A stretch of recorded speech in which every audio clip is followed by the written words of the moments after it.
Сәлем достар, сіздермен бірге мен Айжан Кәрібай. Бүгін менің арнамда ерекше формат, ерекше видео шығып отыр. Бүгін менің арнамда психолог, коуч Фариза Халықова қонақта. Біз бүгін сіздер үшін бір қызықты форматта, подкаст форматында әңгіме өрбіткіміз келіп отыр. Сіздердің сүйікті тақырыптарыңыздың бірі ол сенімділік, ұялшақтықтан қалай арылам деген сияқты тақырып. Өйткені өте көп адам жазады маған осы тақырыпта. Қалай біз өз-өзімізге сенімді болсақ болады, бір жаңа ортаға, жаңа бір сабаққа, универге келіп жатқанда студенттер өздерін кішкене сенімсіз сезінеді, ұялады бір жерлерде. Сол кезде қалай өзімді ұстасам болады, қандай да бір техникалар бар деген сияқты. Фариза ханымның өзінің YouTube каналы бар. Сол каналда біздің екінші бөліміміз бала тәрбиесі жайында екінші видео шығады. Сол себепті мен сіздерге сілтемесін қосамын Фариза ханымның каналын. Міндетті түрде барып, сол жерден біздің екінші видеомызды көре аласыздар. Сәлеметсіздер ме? Рахмет бірінші шақырып, осылай біздің өзіңіздің аудиторияңызға жалпы бір сенімділік, жалпы психология тақырыбын жеткіземін деген ниетіңізге мен өте қуаныштымын. Психология өте қызық менің аудиторияма, өйткені мүмкін өзіме қызық болғаннан кейін шығар. Шынымен де мен өзім ойлап отырсам, бұрында сол 13-14 жастарымда мен кәдімгідей психологияға қатты қызыға бастадым. Кітаптар болсын, тренингтер, лекциялар тыңдап, сондағысы мені ең бірінші мазалаған сұрақ өз-өзіме мен қалай сенімді боламын. Өйткені меніңше сол уақыттарда тинейджерство дейді ғой, 13-14-терде вроде оған дейін сен жақсы белсенді адам болып жүресің, сосын 13-14 жасында примерно уже өз-өзіңді сенімсіз сезінесің. Мен еще 2-3 мектеп бітірген адаммын, 2-3 мектеп ауыстырған адаммын. Как раз сол кездері басқа мектепке көшіп, жаңа мектепке көшіп, и өзімді бір қатты дискомфортно сезіне бастадым жаңа ортада. 12-13 жас сол адамның подростковый период. Және бірінші рет мектепті ауыстыратын болсаңыз, ол жерде психологиялық адаптация жүре алмайды. Соны ауыстырмау керек еді.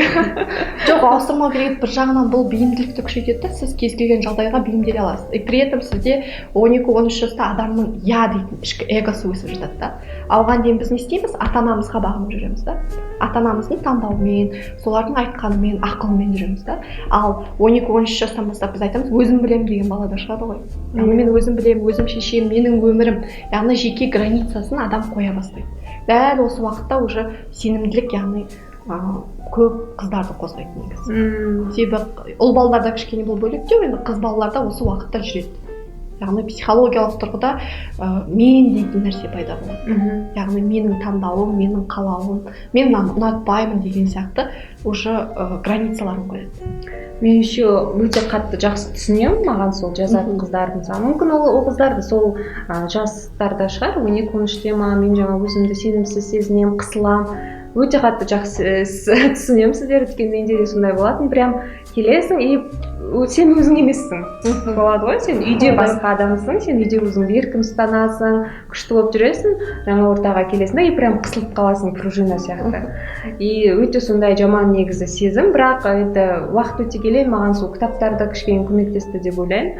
Оқи келе, жалпы меніңше бұл жерде осознанность тақырыбы да бар сияқты, сен өзіңді қаншалықты жаңағыдай танисың, өз-өзіңді тану мүмкін сол неден басталатын шығар, сенімсіздіктен. Сенімді болу бірінші үйден басталады да. Мысалы бала үйде еркін жүрсе, қоғамға шыққан кезде еркін ұсына алады да өзін.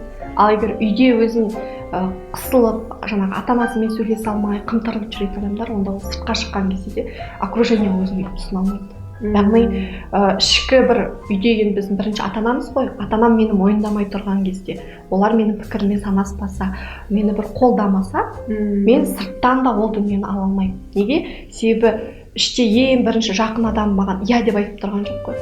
Олар маған жоқ деп айтып тұрса, менің пікірім жоқ, сен сөйлемейші, сен айтпашы, сенікі керек емес, немесе сенікі қате, немесе сені кім тыңдайды десе, онда мына жаққа шыққан кезде оны тыңдайтын адам болмайды.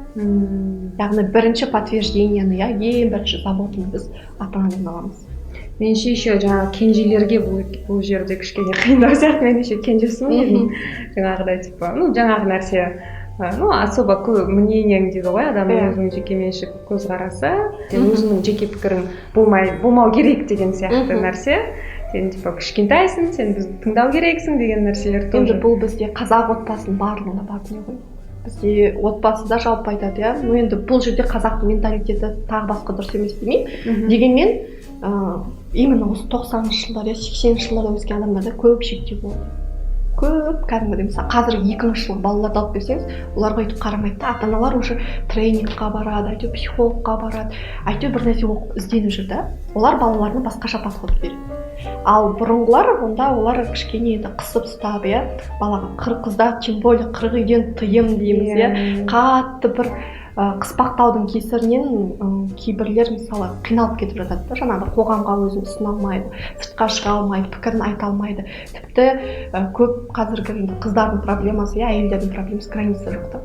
Яғни барлығына иә дей беру, көне беру, жоқ деп айта алмау, адамның көңіліне қарау деген ертең сосын қарым-қатынасына бұл барлық жаққа әсер етеді. Біздің бір ғана ішкі сенімділігіміз, ол біздің қаржымызға, ол біздің жалпы отбасылық қарым-қатынасымызға, ертеңгі күні баламызға беретін тәрбиеге, барлығына әсер етеді. Тікелей денсаулыққа да әсер етеді. Енді не істеу керек? Бірден осы сұраққа келейік, қалай сенімді болу? Ең бірінші сенімді болу үшін өзіңді тану керек. Яғни мен шын мәнінде нені қалаймын? Менің ішкі қалауым не? Егер мен өзімнің қалауымды түсінбесем, онда мен оны басқаларға қалай түсінеді сізді? Сіздің ата-анаңыз қалай түсінеді да, мысалы сіздің күйеуіңіз сізді қалай түсінеді? Біз енді қыздар көп жағдайда сөйтеді ғой, мен өзім түсініп тұрған жоқ, не қалап тұрғанымды, өзім білмеймін деген сияқты. Мен де соны оқығам сол кездері, сол 12-13 жасымда соны оқып, сол кезде айтады, ең бір мелочь дүниеден баста. Мысалы, қарапайым, сен мына пирожды жегің келіп тұр ма, мынаны жегің келіп тұр ма, мына тамақ жегің келіп тұр ма, бүгін мынаны жегің, мынаны кигің келіп тұр ма, мынаны кигің келіп тұр ма. То есть, мысалға, мен бүгін анаға мынау керекпін, бірден басқа адамның ойын ойлап, мен соған орай киінейін деген сияқты емес. А шынымен өзіңді тыңдап, мысалға, мен қай кітапты жақсы көремін, мен мынаны оқығым келе ма, мынаны кигім келе ма. Бұл жерде дәл осы басқалардың пікіріне қоғамға жүріп кеткеннен кейін адам өзін тереңдей болады да. Адам өзін жоғалтпау үшін, вот мен нені ұнатамын, мен нені қалап тұрмын. Яғни, мысалы, бұл жерде мысалы құрбымда мынандай сумка бар, мен де осыны қалаймын деген сияқтымыз да. Немесе мен мына құрбым осы жақ жоғары оқу орнына түсіп жатыр, мен де сондай боламын деген мақсат болмау керек та адамда. Ішкі өзінікін табу керек. Ал ішкі өзіндікін қай уақытта табамыз біз? Өзімізбен өзіміз қалған кезде. Яғни қоғамнан бөліну керек. Бізде көп адамдар қоғаммен бірге, топпен бірге болған жақсы көреді. Ешкім толпадан бөлінгісі келмейді.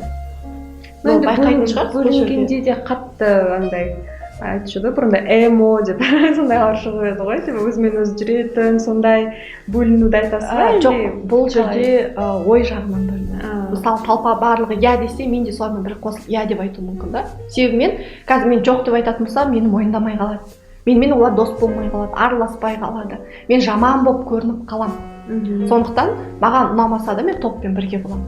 Но мысалы бұл мектеп оқушыларында да, студенттерде, қыздарда. Мысалы сен ол жерге барғың келмейтін шығар. Ол орын сені қызықтырмайды. Бірақ сен ана топтан қалып кетпес үшін я деп айтасың да, мен де барамын. Бірақ ішкі қалауың ол емес. Ол жаққа барғанда да сенде не болады?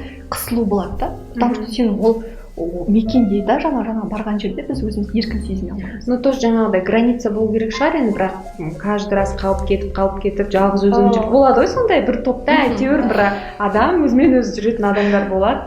Оларға бір енді кішкене странный деген сияқты қарайсың. Енді қатты ондай да болмас үшін бірақ достарың, енді ол социализация да керек қой. Қоғаммен не керек? Байланыс керек, иә. Бұл жерде бірінші түсінуіміз керек, мен нені қалап тұрмын, және сондай адамдар келеді да бізге. А біз бөліне алмаймыз, сосын сол топпен жүре береміз. Өзіңнің ортаңды қалыптастыру. Өзіңіздің ортаңыз емес, сол ортадан қалып кетпейін деп жүре береміз. И бәрібір бір уақыт келгенде біз бөлінеміз да осы жерден. Себебі менің бір күні болмасын бір күні енді келмей қалады да, көзқарасым келмей қалады, айтқан әңгімем бермей қалады. Bir күні бәрібір ол жерден ұрысып болсын шығып кетеді адам. Яғни жаман атты болып шығып кетеді. Ал когда адам өзінің границасы болған кезде, ол мына жақтан өзінікін создать етеді да. Бірақ мысалы менің интересіме келетін адам маған өзі келуі мүмкін. И бұл жерде біз негізі бастаған сенімділік қой. Сенімді болу үшін жаңа өзіңді тану плюс өзіңнің шекараңды қою. Яғни мен нені қалап тұрмын, осы сұраққа нақты жауап беру да. Қазір бәрі де айтып жүр ғой, біртүрлі болудан қорықпа, сен ерекше болсаң болады деген сияқты. Болады, бірақ бұның да мерзімі бар да. Яғни тым біз қоғамнан шығып кетіп, мен өзім тұра алмаймын. Бәрібір біз адаммен байланыстамыз. Яғни қай жақтан болса да, қай сфераны алып келсек те біз адаммен байланысымыз керек. И бұл жерде сенімділікті қалыптастыру үшін ең бірінші үйдегі ата-ана жұмыс жасау керек баламен кішкентайынан.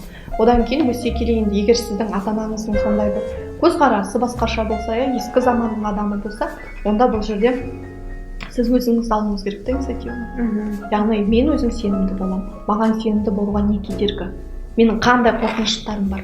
Яғни ол жерде қорқыныш бар, мен сенімді болып кетсем, онда менің там өзінше деп қабылдайды, мен алдағандай деп қабылдайды, тәкаппар болып кетемін. Яғни сенімді болумен бізде тіпті эгоизм да, мысалы жалпы тәкаппарлық деген дүниені тең қылып қойып қойған. Неше түрлі мақал-мәтелдер, сол бар. Енді стереотип болса бір топтық мышление деп айтсақ болады да. Ал дұрыс эгоизм бар және шектен шыққан эгоизм бар. Дұрыс эгоизм ол менің таңдауым. Яғни мен одан рахат аламын. Айтқан нәрсемнен мен рахат аламын, жасаған дүниемнен мен рахат аламын. Ал егер шектен шығып мен біреудің границасын бұзып, сен менің таңдауымды сен де жаса десем, ол уже адамдарға навязывать етіп, ойымды қосып, плюс оны сол жаққа алып кетуге тырысуда. Өзіңнің шекараңды қоя білу, кішкене уақыт өте келе, жасың ұлғая келе оңайырақ сияқты. Мысалы мен өзім басында енді сол нәрсеге білмеймін, ол нормальный сияқты да. Уже сен бір жағынан жасың, мен үлкен адаммын деп өз-өзіңді қалыптастырасың, өз-өзіңді қабылдайсың, сосын уже айта аласың.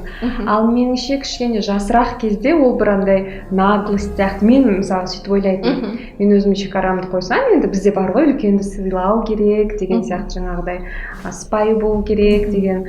А мен өзім границамды қояйын десем, мен сол сыпайы болмай қалатын сияқты. Ол бір үлкенді жаңағыдай үлкен адамдармен бұл жерде, апайларыммен, мұғалімдеріммен, кішкентай кезінде мектепте болсын, студент кезде болсын, өз шекараңды айтайын десең, қорғайын десең, уже сондай бір сен бір қазақтың тәрбиесіндегі қыз емес сияқты болып қалатын сияқты.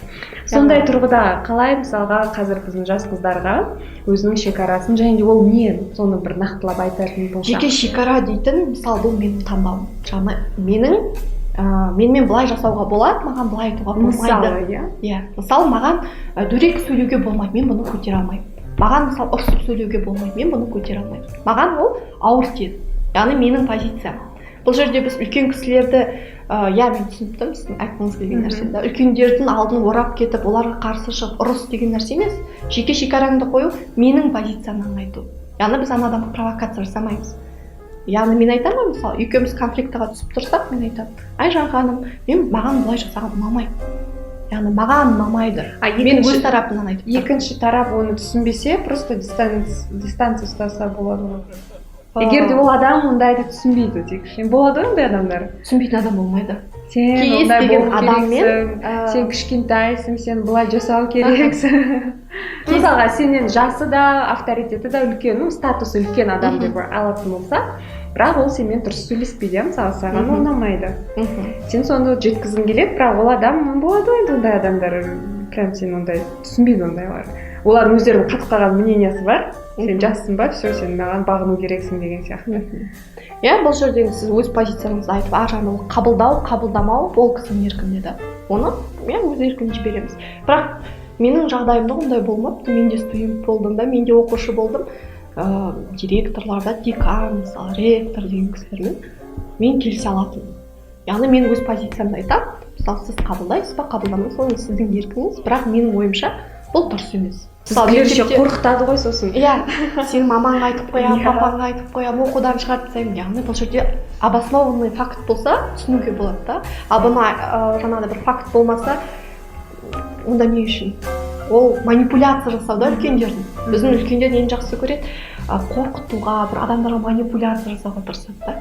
Бізде кішкентай балаға айтамыз ғой, сен мынаны жасамасаң, саған конфет бермеймін, сен ойнауға бармайсың. Біз кішкентайдан бастап манипуляция жасап үйретеміз.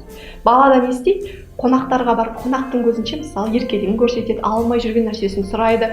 Магазинға барғанда көпшіліктің көзінше ол да манипуляция жасайды. Яғни жылайды, қырсығады да. Үлкен адам да дәл сондай. Яғни бастықтар да өзінің қызметкеріне дәл солай манипуляция жасағанды жақсы көреді. Ал жаңағыдай шекарасы бар адам болса, ол манипуляция берілмейді. Жақсы, қаншалықты маңызды, мен жақсы келсем, сіздің позицияңызбен мен жақсы жұмыстан шығамын да, например, бізде өйтіп айта алмайды да, бізде тағы да стабильность, бір қорқақтық бар да. Сіз шығып кетуші едіңіз ғой жұмыстан. Ондай ситуация болса. Мен де жұмыс жасап көрдім, сондықтан жұмыс жасай алмағаннан кейін жекеге шығып кеттім да біреумен. Яғни мен біреудің манипуляциясында жүре берсем, менің ішкі ям өліп кететін еді да. Менің ішкі менім өліп кететін. Яғни мен ол адамның қызығушылығына бола және сол кісінің жұмысына бола жұмыс жасай берсем болады. Бірақ оны ол кісі ценить етіп тұрған жоқ. Мен түсінемін, егер ол да қызметкеріне компромиссқа барып, сыйлап тұрса, түсініп тұрса, ол қаншама меніңше бақытсыз адамдар солай өздеріне ұнамайтын жұмыста жұмыс істейді, өздеріне ұнамайтын адамдармен жұмыс істейді, жаңа бастықтарға көніп, сол мен ертең таба алмай қаламын, менің опытым жоқ, мені басқа кім алады. Ол да сенімділіктің бір нәрсесі. Сонда сенімділікті қалыптастыру өте маңызды. Енді оны қазір бала кезден қалыптастыру керек дедік қой. Онда екінші видеода біз Фариза ханымның каналында айтатын боламыз. Мына жерде мынандай дүние бар да, және біздің манипуляция жасап отыратын адам біздің энергия алып отырады да. Яғни ол сіздің байқын вампиріңіз. Сіз кетем деп айтатын болсаңыз, ол өз вампирін жібермес үшін тырыса бастайды да.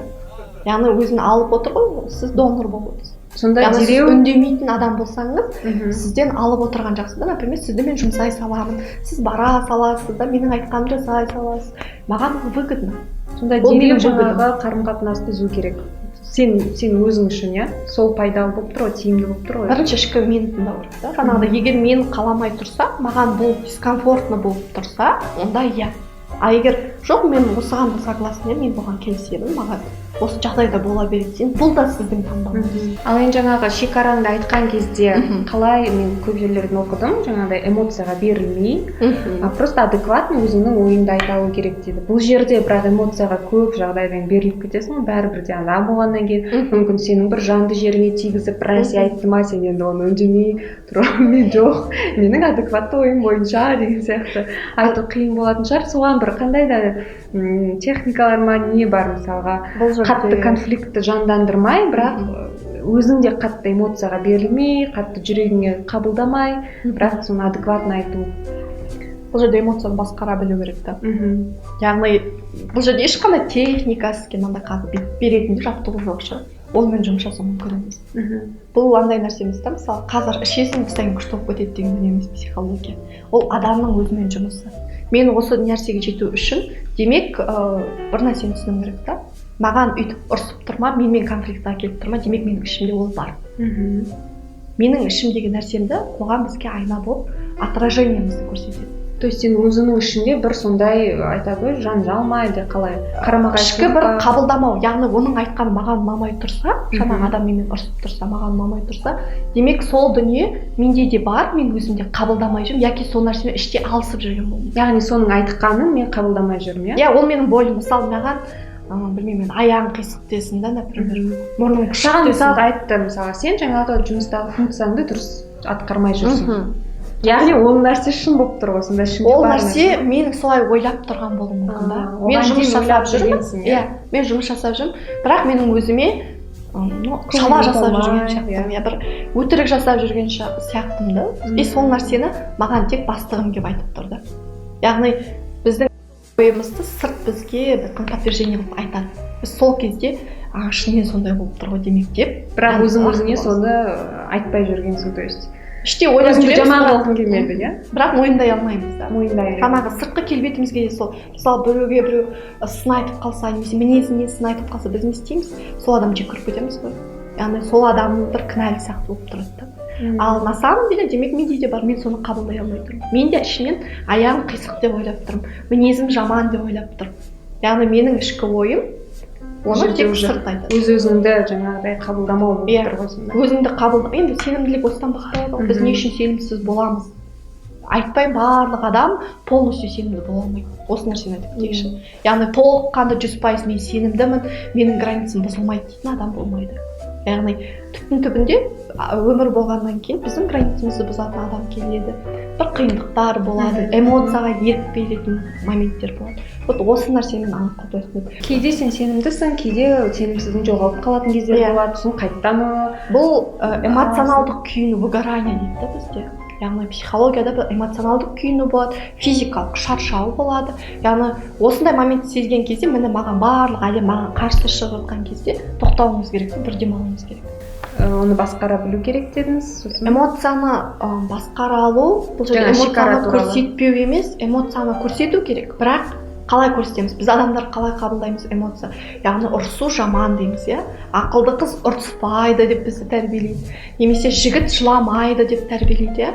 Бірақ табиғатымызда бізге эмоцияның барлығын берді. Ашулануды да берді, күлуді де берді, иә? Демек, бұл эмоция бізге тән. Яғни бұл адам болғаннан кейін кез келген адам бұны сезіну керек және сезінеді де. Және қоғамның осындай бір тәрбиеден, иә, шектеуден кейін ол эмоцияны шығармай қаламыз. Яғни маған болмайды, мысалы жігіт болса мен жыламайын деп. Мысалы менің өзім терапиямда болған 30-дағы жігіт еңкілдеп тұрып жылады да. Ол сана 30 жасқа дейін жылай алмаған жасын шығарды да, былай айтқанда. Біз адамды шектеп тастаған кезде ол эмоция жиналып түбі ауру болып шығатын ұмытып қаламыз. Оны ұмытып кетеміз да. Көп адам бәлкім біле бермейді. Егер сіз ішіңізді жинай берсеңіз жаңағы өксіктерді, ол міндетті түрде рак болып шығады.